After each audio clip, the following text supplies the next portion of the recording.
Here it is, GGB. Unfortunately, no co-host Peppers today. Her tummy is feeling badly, and she fell asleep, and she looks so happy. I didn't have the heart to wake her up to do a video, so it's me alone. So let's go over Saturday's games real quick, and then we'll go into Sunday.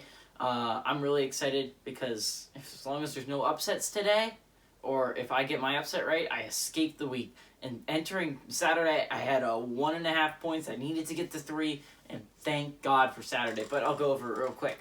So, 12 o'clock, they had number 6 Houston taking on UCF. Well, UCF did show they have made a ton of progress this year. Played a real close game against Houston. It just ultimately wasn't enough. They got to get over that hump, I think, in this season. I mean, they're getting better. If you've watched UCF basketball over the past few years, you've noticed that they look like a better basketball team. Their head coach is coaching them so well right now. They're on fire. But then we just can't get over the hump against Houston. It's just the fact is Houston's the best in the American, and it's so tough to beat Houston. And I think the only team that I think in the American that does it almost every year is SMU. SMU's consistently a good basketball team in beating Houston. But UCF showed they're not quite there yet. Fell to 2-2, but still a very good basketball team. Actually, I think 3-2. I'm pretty sure they're at 3-2, but very good basketball team still, and I think they should still be in the playoff conversation. Number 22, Ohio State was taking on Northwestern, and this was my upset of the day. I picked Northwestern to upset number 22, Ohio State at home. They did it. Oh my God. I watched the final 2 minutes, and I was about to die. And to be honest, my brother was rooting for Ohio State because he kind of wants to see me do a dare, but not this week, Derek. Not this week.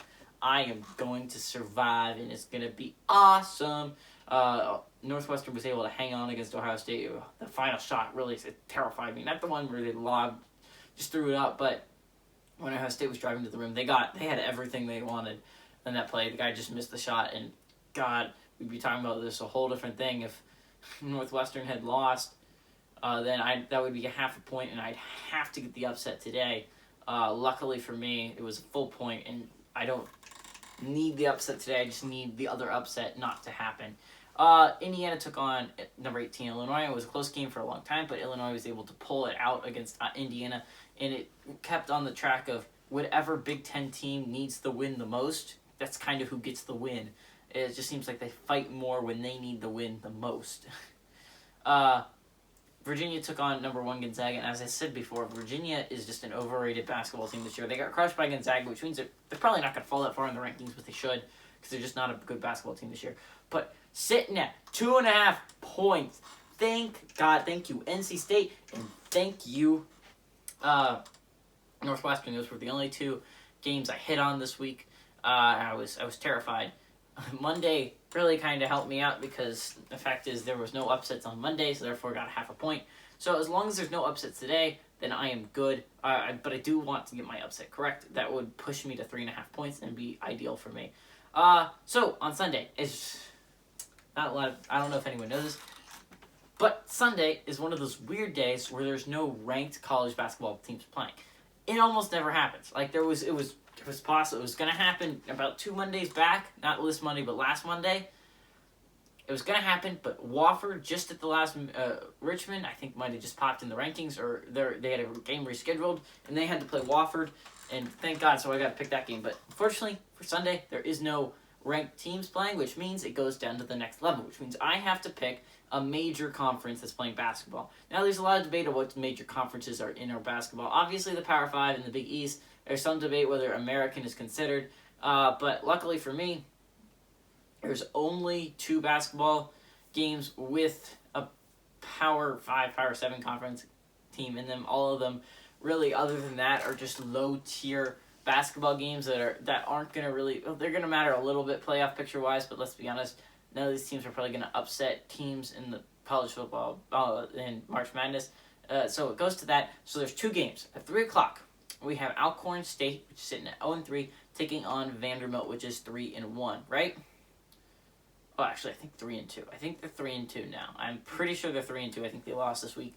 They're favored Vanderbilt's favored at 22 points. It's on the SEC Network, by the way.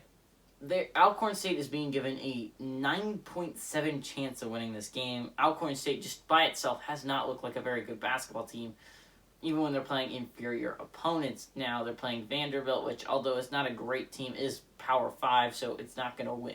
It's not likelihood of not winning. So it moves on to the actual... I'm not going to do drum roll because I'm pretty sure everyone knows I'm not picking Alcorn State to beat Vanderbilt.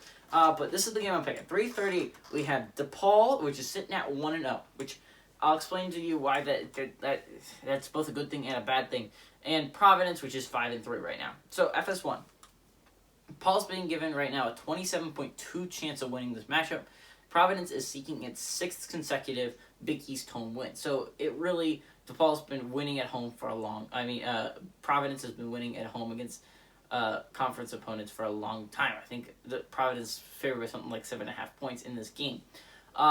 So there is a bright side, and there's an upside and a downside for having only played one game for DePaul. Unfortunately, I haven't seen enough of DePaul to really have a lot of faith in them. They've only played Southern Illinois, I'm pretty sure.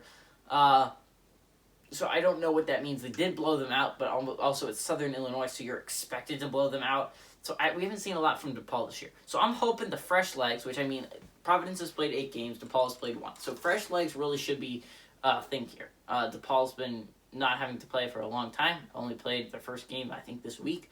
DePaul really...